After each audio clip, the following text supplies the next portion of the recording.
Improve it, fam! Today you are in for such a treat. I am speaking with the incomparable Cassandra Rose, who is on a mission to elevate HR professionals to do their best work. Now, let me give you some insight on how Cassandra Rose is improving it. So as a global HR equity leader, Cassandra helps organizations fully leverage their diversity, equity, and inclusion strategy to attract and captivate top talent. She partners with you to activate your organization's unique opportunities to align culture, processes, and systems to maximize your firm's investment in your people. Now, having held roles at multi-billion-dollar global brands and unicorn startups. I love that term, unicorn startups. She's developed proven strategies which positively impact the physical, mental, and financial well-being of employees. Now, using real-world examples and leading industry practices, she consults, coaches, and facilitates workshops that empower HR and people leaders to more effectively connect the value of their talent with the mission of their organization. So she speaks frequently on the topics of benefits equity and centering the BIPOC employee journey for transformative employee engagement. We are thrilled to have her on the show today. We're going to talk about what she mentioned in her bio about the value of the talent and connecting them with the mission of their organization. She is so wonderful to chat with. I cannot wait for you to hear it. We're going to talk about several things, from 3 action items that you can use to turn this great resignation into the great re-engagement. You're going to hear about her obsession with macaroni and cheese, which is that's a fun one. How she has really evaluated what's important in her life during the pandemic. How this pandemic accelerated the way we looked at work and what the future of work is going to look like, including the fact that remote work is here to stay. So we talk about what success looks like in terms of re-engaging your workforce. There's so much good here. Bring a pencil, bring some paper. This is such a show. I'm so excited for you to hear it. We've got so many different ways at Improve It to help you re-engage your team, from online virtual workshops if you're still not back in the office, to in-person COVID-safe workshops. And then we also have our laugh breaks, which are great ways to engage your team and break up any boring Zoom call. So those include short form entertainment and improv for your team in 20 minutes, 30 minutes, or 45 minutes. Our online workshops are an hour and a half, and then our in-person workshops are 2 hours. So we've been getting back into the in-person slowly but surely, very, very, very carefully. So know that we take that into consideration too. Wanted to tell you that, but more importantly, I want to get back to improving it with Cassandra Rose. Here is today's episode. Are you a leader or change maker inside of your business, organization, or corporation? Are you looking for new, innovative ways to drive morale through the roof? Are you looking for fun and exciting icebreakers, team building exercises, and activities that will foster team growth, friendships, loyalty, and completely transform your organization from the inside out? Have you been searching for a fun and unique way to create change instead of the same old dry, boring leadership books and icebreakers that aren't actually working? Hi, I'm Erin Deal, business improv edutainer, fail fluencer, and professional Zombie who is ready to help you improve it. My mission in life is to help you develop teams and leaders through play, improv, and experiential learning. In this podcast, we will deep dive into professional development, team building, effective communication, networking, presentation skills, leadership training, how to think more quickly on your feet, and everything in between. We have helped everyone from Fortune 500 companies to small mom and pop shops transform their business, their leadership, and their people through play. So grab your chicken hat. We are about to have some fun. Welcome to Improve It, the podcast.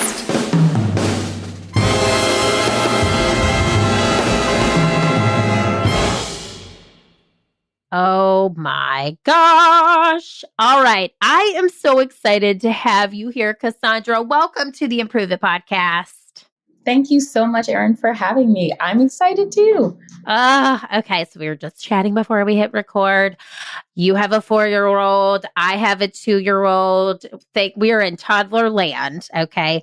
But besides this fun fact, what is a fun fact that the Improve It fam could learn about you that's not on your bio or your LinkedIn profile? That I am a macaroni and cheese connoisseur.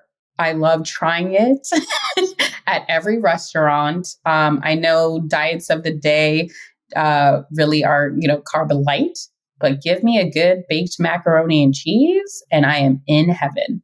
Oh my God. Do you like a truffle macaroni and cheese? I'm just asking for a friend. Okay. I felt like this was a connection. That is amazing. Okay. Well, fun fact, how often would you say you eat it? Just out of curiosity. I'm a little embarrassed to say maybe once a week because that's one of my son's favorite meals. So we make it at home pretty often. But, I like the adult mac and cheese. Give me a little bacon, a little Gruyere, just make it more interesting. I know. Isn't it fun that it's come back like artisanal? Like there's artisanal mac and cheese. It's like like a fun thing you get on a very nice fancy menu is like truffle mac and cheese with Gouda or something. I'm loving this. All right, now that I'm hungry and it's lunchtime, tell me this. So you are a Forbes Human Resources Council member, which is so cool. How did this come to be? And tell us a little bit more about that. Sure. So it was fun to be able to be accepted into the council. And I actually found out about it by looking up just leaders in the HR space. One of the things that I always try to do is find out who out there is really making a change and follow what they're saying. Because I think it's good when we look at other people as someone to learn from versus like a competitor. And I saw someone had that designation. So I did a little bit more research, submitted my application, and after not too lengthy of a process, I was able to be accepted in. So I'm able to network with other council members and just share some of the thoughts and learnings that I've been able to acquire over my 15 plus years in HR. That is awesome. I love that. That is exactly the kind of sleuthing that I would do. Like you hear about it, you're like, how does this work? And then you just go on in, find it, apply, and it's meant to be. So I was actually thinking about how I found you because I found you on LinkedIn. And I think it was because you were a guest on So You Want to Work in HR with Ricklin Woods. Love Ricklin. Oh my God, we love her too. We just had her on the show. So she is fantastic. And I saw your episode and I said, okay, got to talk to Cassandra. So let me ask you this. What is your favorite podcast to binge? And it could be professional. It could be personal. What would you say is your favorite podcast? Yeah, if I'll actually take it from two angles. My favorite professional one, of course, Erin, yours is going to now be in my top 10. Yeah, not you didn't have to say it, but kudos. Okay, yes. But it's going to be the Harvard Business Review Manager Tip of the Day. Why I like it, it's no more than 3 minutes. And it's someone either in industry or an academic who just gives you a tidbit for you to take back to your team. And a lot of times we worry that, do we have enough time? Do I have enough time to get better, to give better? But I think if you can find something that can give back to you in less than 360 seconds, you should definitely tune in. So shout out to them. And I promise I'm not an affiliate. And then from personal, I would say it's anything like Serial, like anything where you can really get into someone's story. And it doesn't have to necessarily be gruesome, but just really learning the human condition and being able to understand how there's so many different angles to a story. That is so cool. I love Serial. And I did not know that they had these quick little tidbits. So in Harvard Business Review, we're going to link to that in the show notes. It's always fun to ask that question because you never know what you're going to find out. And it could be your next best pod. So that's cool. Okay. So you've been on a lot of podcasts. Speaking of podcasts, so we are so thrilled to have you on the Improve It podcast. And you are currently a partner at Merit Arc. hope I said that correctly. Can you You tell did. us? Yes. Okay. Can you tell us a little bit about your role, how this came to be, and just and what your purpose is and guiding light is there?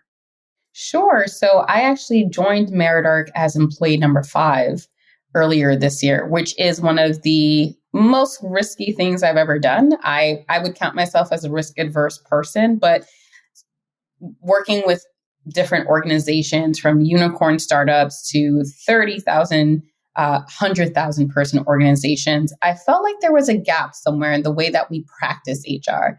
And, HR has really, really come to the forefront, especially during this pandemic, as more than this just operational, tactical. We make sure people get paid, we make sure people have benefits, we hire and fire. We're a strategic partner within the way organizations just work.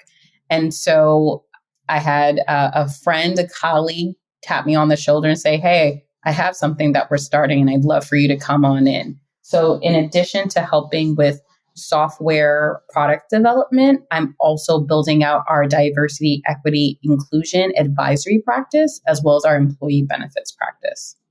I love it. And I know that benefits equity is something that is passionate to you, that you are super, super well versed in. And I can't wait to talk a little bit more about that. But I think that the role sort of came to you in a place where, hey, it may have seemed risky, but it's almost as if no risk, no champagne, right? Meritarc needs you. The world needs this conversation, which is why having you as a guest today is so crucial, because you and I were chatting before the show.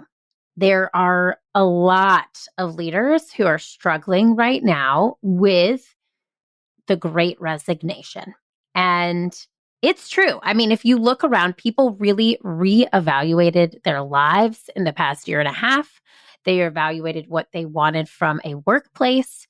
So I would like to change this dialogue from the great resignation versus the great re-engagement. I like to kind of flip it to the great re-engagement, because that's what you do. That's what I do, is we bring companies together. We empower them to take care of their people and engage them in a way that inspires and motivates them to grow and to learn and to be present and be their full selves at work. So before we dive in, can you give a little bit more definition or what this term, the great resignation, means to you and how it's affecting organizations? Sure, Erin. And I mean, you did a great job of introing that concept of just people are at a point where they're reevaluated what's important in their life. They're able to move to places that once were remote, and thinking that I could do, work in New York or California and Oklahoma.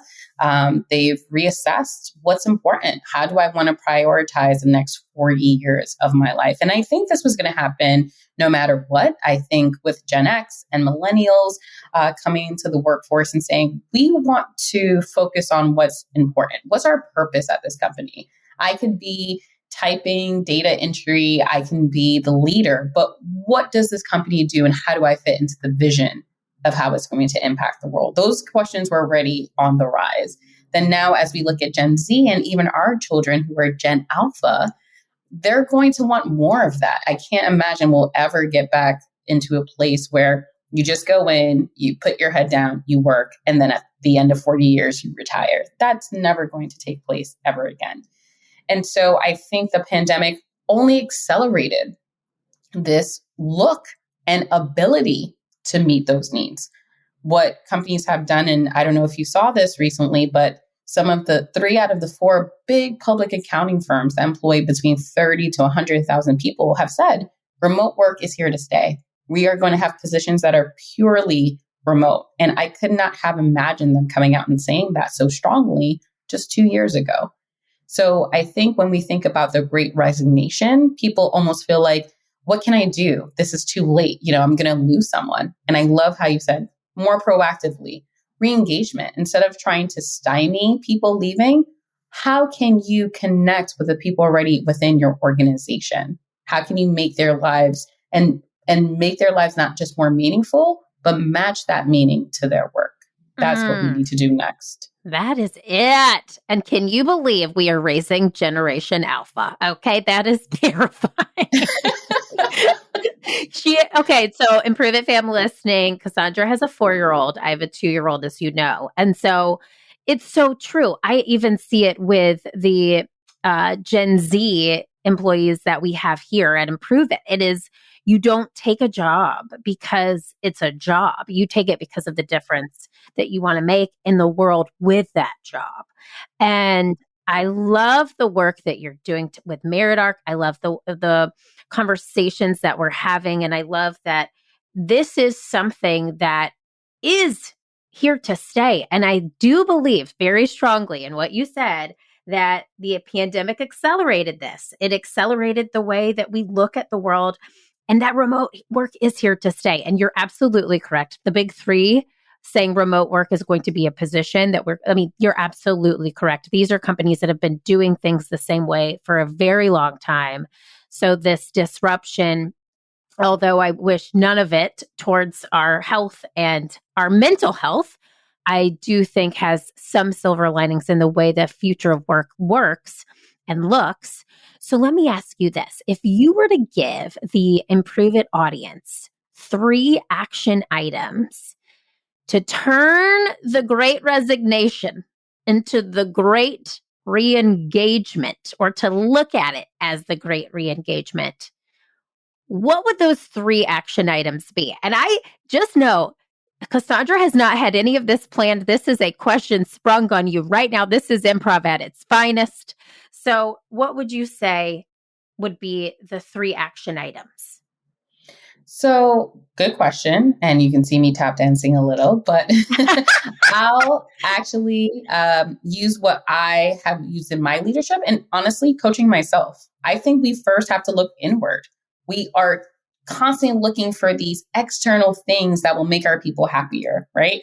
And so we add in extra benefits, which has its place because I'm into benefits equity. So it has its place. And then we look at, what this leader is doing or what this organization is doing. And then all we're seeing is the shadow of those things. We don't necessarily understand the mechanics behind how those things work.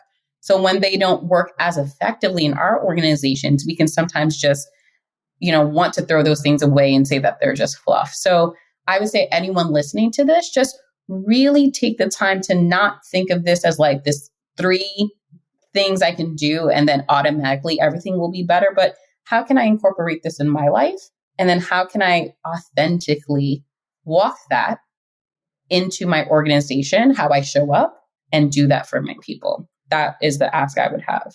So the 3 things that I do for myself is 1, I pay attention to the things that bring me joy. Very early in my life, I wanted to be a lawyer.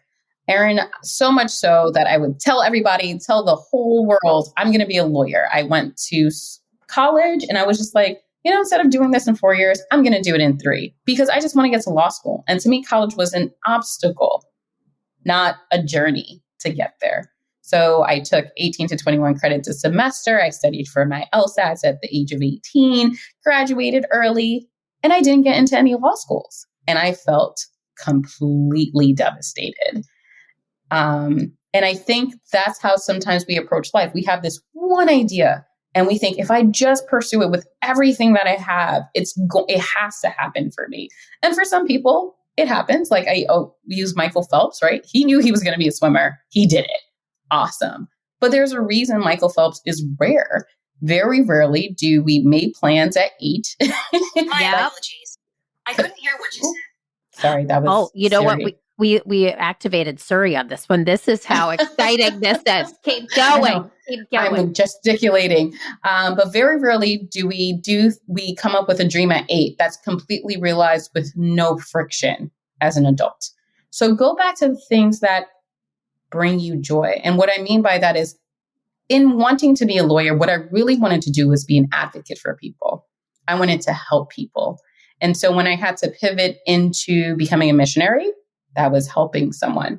When I pivoted into HR, that was helping people, whether I was a recruiter helping someone get a job, or working in immigration, helping someone confirm their visa, or now in benefits, helping people to understand and navigate healthcare. I'm doing the thing that I wanted to do at 8, which is advocate and help people. So what brings you joy? Find those things. What do you just want to do? What do you get lost in doing in your work? And then find a way to do that more.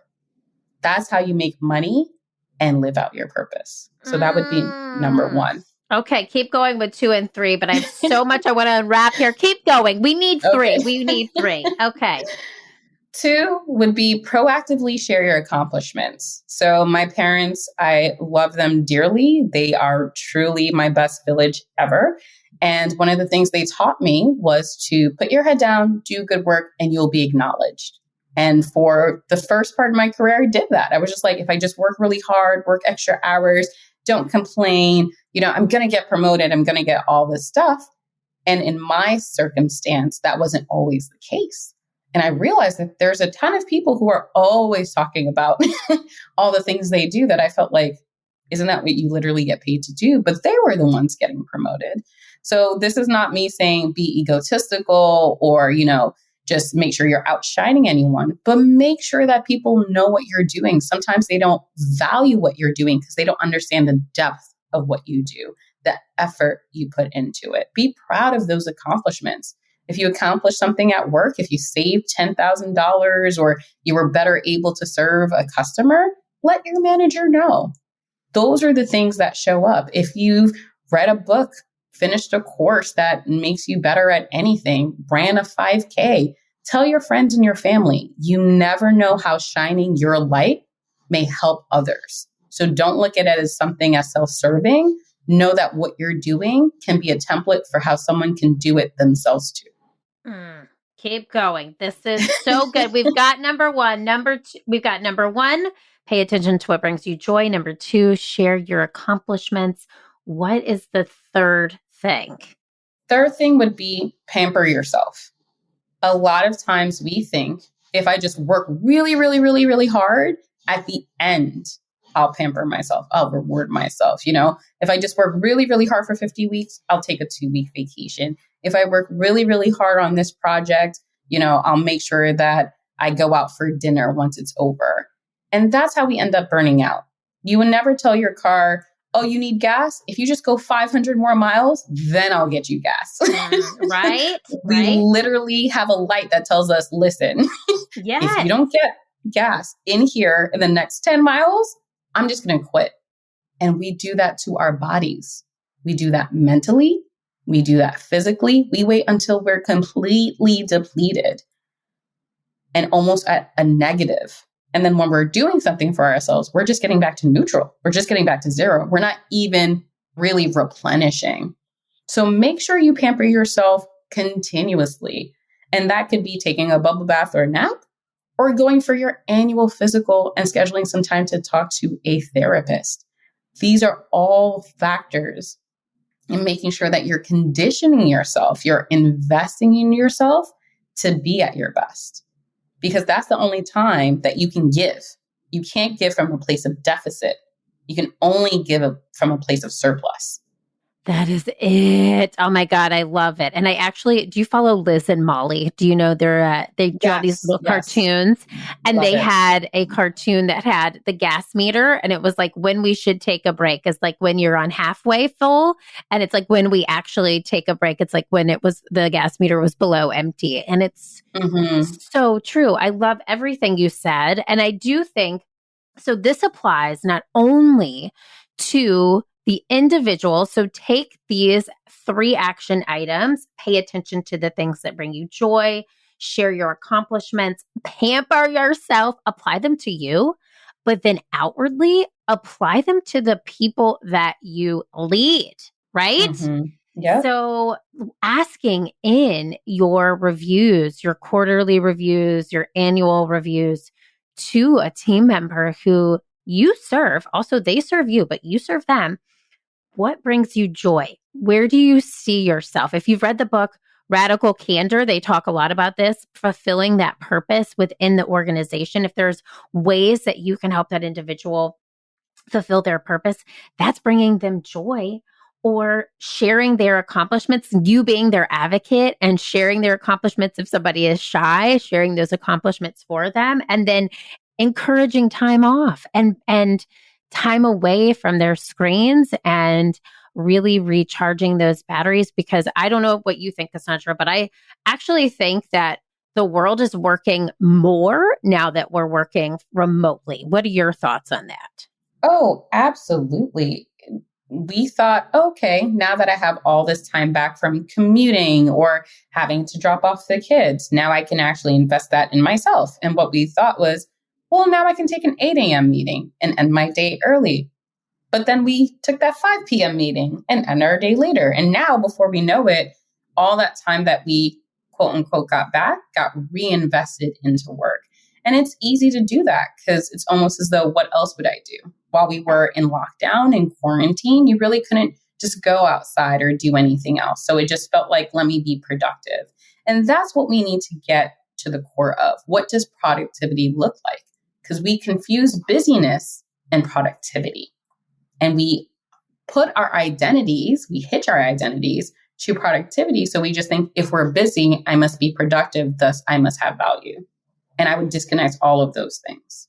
Oh my God, preach right here. There's a choir. And we're like, yes, I cannot. I remember those days I used to work in corporate prior to building Improve It. And it was like, I would just sit there because I had to be there from 8:30 to 5:30. And I was just burnt out by like 4:45. I was in business development. I had sent all my emails. I was just done. And I could do more, definitely, but I just had to like sit there because my time to leave was 5:30. It was a punch in, punch out.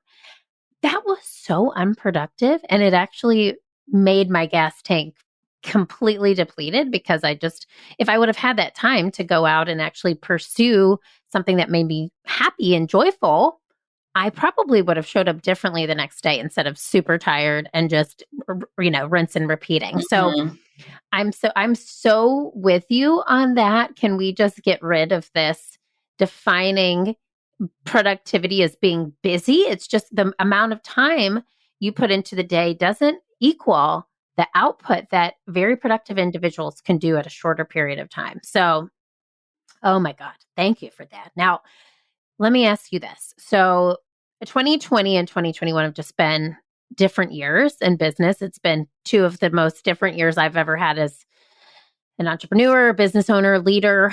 And I'm sure for you too, and the role that you're leading at Meridarc, you're finding that it's completely different. And you're also serving other people at other organizations. And I'd love to hear your answer to this question. So how would you define success of an organization in 2021 when it comes to maintaining their human capital and then making sure that everyone within that organization feels seen, heard, and valued? What would you say, if you do all these things, you are successful, looks like? Great question. And the word that comes to me is belonging. In addition to going through a global pandemic, we've really seen social unrest globally. We have racism, we have gender disparities, we have, just even governments in other countries, in our own country, right? How fragile democracy can be from clickbait. Yep. And being able to reevaluate what is the social contract between two people? What do we owe to each other? And when I think about what success looks like, a lot of times we go down to the numbers because that's something easy to measure. Yes, it's easy to say, okay, this company's profitable. But some of the companies that a lot of us respect, they haven't turned a profit in years. They just keep going with investors and infusions of cash, and they're providing good services, right? But if we think about nonprofits, their intent is not to become profitable, but to serve society.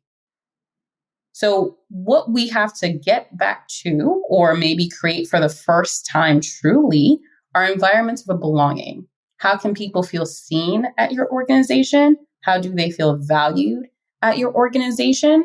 How do you take what they say, take their voice, and actually operationalize how you run your organization? Because then the byproduct of that is a productive workforce, is an engaged workforce, is a workforce that's producing at a high level, which if profit is your main purpose, you'll be profitable. If serving community and society is your main purpose, you'll be able to do those things. So we need to stop chasing dollars simply and really chase how we create belonging. Because when people feel safe in their workplace, when people feel safe with their managers, with their leaders, they're going to show up better than anything you could ever invest in. I love that. Stop chasing dollars and chase how they create belonging.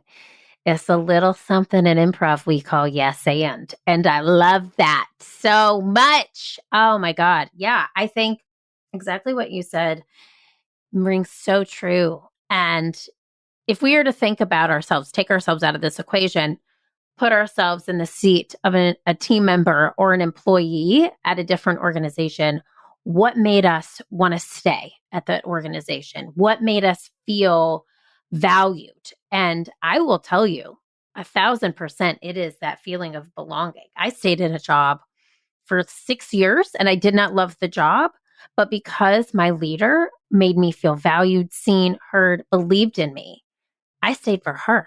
I really did. And that is something that if we can relay that and use that guiding light as a force, man, think about how engaging that could be, how re-engaging that could be, how this great resignation wouldn't have to be the great resignation, how it could actually be the great re-engagement. And I love that answer because it's so true. And I know if we all take ourselves out of it and really think about a time where we felt seen, heard, and valued, it's because we felt like we belonged. So I love that answer. And I want to ask you, because I find your career so fascinating and you are a success story in yourself. Do you have any habits or rituals that you do daily that have propelled you forward in your career? Well, first, thank you for the compliment. You are welcome. Take it, receive I really appreciate that. And I think everyone's story is still unfolding.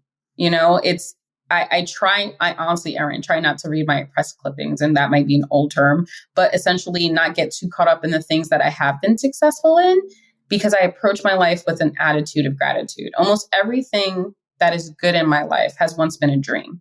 And I think that's true for everyone, right? When you were a teenager, you're like, what happens, one day when I meet the love of my life and I get married? What happens when I have kids? What happens when I have this career or that career? And if you're in those things, guess what? Your dreams came true. But it's very easy to look to the next dream, always be in pursuit. And so what I would say is one of my number one things that I do every morning when I wake up is just take a moment, really breathe it all in and say, what I appreciate appreciates. I appreciate that I'm healthy. When we think about COVID-19, people were dying because they couldn't breathe. You have air in your lungs, clean air, soundness of mind. I'm thankful that I can, be able to contribute to my industry, my profession, to this podcast with all the experiences that I've had. I appreciate those things. So I would really offer to anyone, all the dreams that have been realized in your life, take a moment, 5 minutes if you have, or 10, and really tune into what's in your life. When I start my day out that way, it changes my outlook for everything. I need a choir bell. I need a, hey man. Oh my God. Yes. What I appreciate appreciates. That's a tweet right there. Okay. Tweetable. What I appreciate appreciates. That is, I don't think I've ever heard that. I love that so very, very much. And you reminded me of another quote. Okay. Just throwing out quotes that I heard recently, which is enjoy the journey. You'll never be satisfied with the destination, which it's so true. Oh my God. When I heard that too, I was like, yes, that is exactly true. Because Charleston, which you and I were chatting before the show, I live here now. I used to live in Chicago for 15 years. this was a dream. I've always wanted to live here near my family, near the ocean. I have a miracle baby. I'm going to tell you what is happening right now. We've gotten here. This is the dream. And now I'm like, you know what we need? We need a pool, And I'm like, like, how can we get a pool? So, and it's like, I have literally dreamed of this for years. It's been on my vision board. It's been something I've tried to make into motion. And it's so true. I love this. What I appreciates mentality. You've gotten so far with it. So congrats to you. And thank you for sharing that with the Improve It fam. And I want to ask you, speaking of Improve It, from what you know of improv, how would you say you've witnessed leaders improvise over the past year? Which, I mean, there's a lot of ways, but if you could sum it up, how would you say you've witnessed the leaders improvise over the past year? So one thing that the pandemic, the social unrest, everything that's going on in the world has done is become an equalizer. No one saw COVID-19 coming, right? So no one could have planned for it. No one was like, I have the perfect disaster recovery plan, and this is how we're going to go about it. How many times have we delayed return to office? How many times have we said, oh, in 2 more weeks, ... And so everyone had to come back and go, what are we truly doing? How do we communicate with people? How do we connect with our people? And I will be honest with you. I've seen organizations that we thought were, giants in their industry crumble because they didn't really have a plan. Everything was kind of ad hoc. So I think we need to take the silver lining of you can plan and you should. That's wise to do, but be agile, be willing to improv, whether it's communicating what your plan is and being honest and saying, we don't have one. Yeah. We're literally going week by week. We're relying on, the government, and the government's not always 100% sure what they're doing, but we're dealing with something we've never dealt before in an environment we've never dealt with it before. And I think that vulnerability is what accelerated our ability to go, let's do remote work. Let's rethink what we're doing as a society, because not the smartest person on earth knew what to do next. And I don't think we should get away from that. I hope that this decade doesn't end with us almost repeating some of our mistakes and just pulling out winners and non-winners and thinking that's what life's about. Life is about making sure that each day is a little better than the last, that we're doing things to be a better friend, a better neighbor, a better colleague, and a better leader. I love that. It really was an equalizer. That makes so much sense. I love that. So let me ask you this. We say that Improve It, that it can mean so many things. So what is your it, or the thing that you feel that you are put on this earth to do? Which I think I know, but I would love to hear your answer. Erin, you do not make it easier towards the end. Sorry. We started light. It goes, it's light, and then we get deeper and deeper. Keep going. Okay. What is your life's purpose? That's what we're at. You just, a very soft softball question. I appreciate that. 20 leagues under the sea.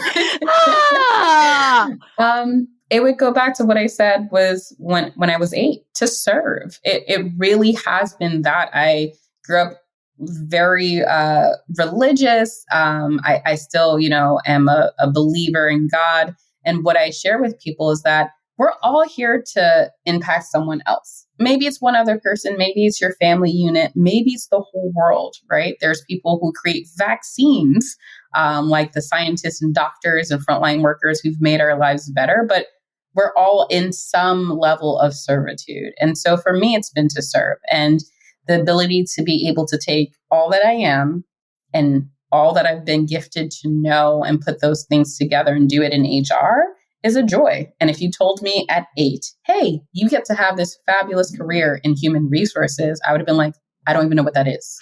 So also leave yourself open enough to be flexible, to know that your gift may not show up in the way that you think it is. But if you pay attention to the things that bring you joy, if you're able to share your accomplishments. And if you're able to sustain yourself so that you're thriving, not surviving, your purpose will find you. Okay, I'm writing that down. Okay, all right. Sorry, taking notes. Can't type and talk at the same time. That is it. That is it. I knew you were gonna say surface. I knew that. I had a deep, deep feeling because this was a deep, deep question. But we're so glad that you do the work that you do. We are so glad that your gifts brought you to where you are. So if someone from the Improve It fam wanted to find you, Cassandra, how could they find you? Yeah, so I go by Miss Cassandra Rose. So that's M as in Mary, S as in Sam, Cassandra, Cassandra, Rose, Rose, across all socials. So you can find me on LinkedIn, Twitter, Instagram. On Instagram, I put out a lot of content around benefits tips because I know employee benefits can be daunting, and so can the healthcare industry. So I try to make it fast and fun, tips to help you with that. And on LinkedIn, I put out a lot of my diversity, equity, and inclusion work, just some of my thoughts. I share thoughts that I really think people should follow, thought leaders. So find me there. I'm happy to connect. Love it. And I can say I also sleuthed through your Instagram reels. Loving what you're doing. Keep going. Keep going. Thank you. I call myself the real deal, REEL. Okay. I love it. But, I'm just, I'm trying. I'm a fail-fluencer. Things are happening. You're actually doing it. Okay. Well, Cassandra, we are so thrilled to have had you on the show today. And I will say this, you have really helped us realize that we can re-engage our people. You have spoken to this Improve It family, and I do feel like if we can make employees feel seen, heard, and valued, then we really can turn this great resignation into the great re-engagement. So thank you for your insight and wisdom. We appreciate you. Thank you so much for the invitation. I feel honored to have been able to share just a little bit of my story with you and the community. Well, we are honored. It is a privilege and an honor. We are signing off. Thanks, Cassandra. Thanks, Erin.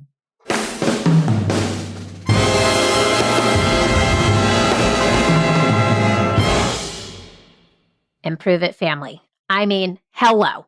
What a woman.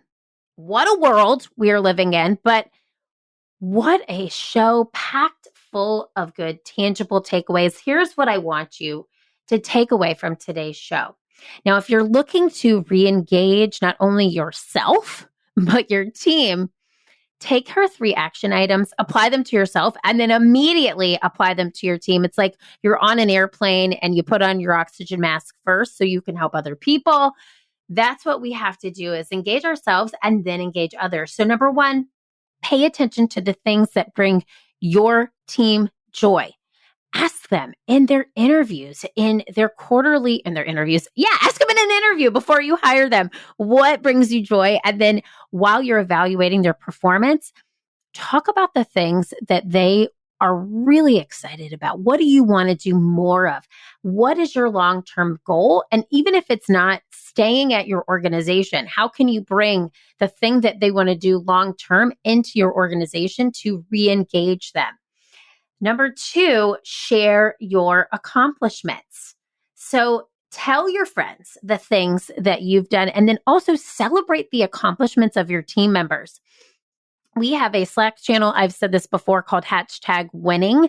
So when anything good happens with a client, with a testimonial or a nice email, we are encouraged at Improve It to type it into this Slack channel so we can all celebrate those wins. But be a person who's not afraid to share their accomplishments and encourage your team to do the same. And then take care of yourself is number 3. Pamper yourself. Encourage yourself to take that time off. You don't get the PTO back when you're dead. Okay. That's a morbid thought. Okay. But I know so many people who are like, oh, I'm just going to hang on till the end of the year. And then they've got a bunch of days left. And then they just either lose them because they don't roll over. Take the PTO. That's what it's there for. And encourage your team to take time off because you're going to get a better output from them when they return back in. So take these 3 action items and remember that we can turn this great resignation into the great re-engagement by investing in our people, investing in their time, their well-being, what brings them joy outside of work, their mentality. All of those things are going to help you in the long run have an engaged and productive and excited workforce. So, my beautiful, beautiful Improve It family, keep failing, keep trying, and keep improving because the world needs that special it that only you can bring. See you next time. Hey friends, thanks for tuning in to Improve It. I am so happy you were along for the ride. If you enjoyed this show, head on over to iTunes to leave us a 5-star review and subscribe to the show so you never miss an episode. New episodes drop every Wednesday. Now, if you're really feeling today's show and you've improved it even just a little bit, please take a screenshot and tag me at Keeping It Real Deal on Instagram and share it in your stories. I'll see you next week, but I want to leave you with this thought. What did you improve today, and how will that help your future successful self? Think about it. I am rooting for you, and the world needs that special it that only you can bring. See you next time.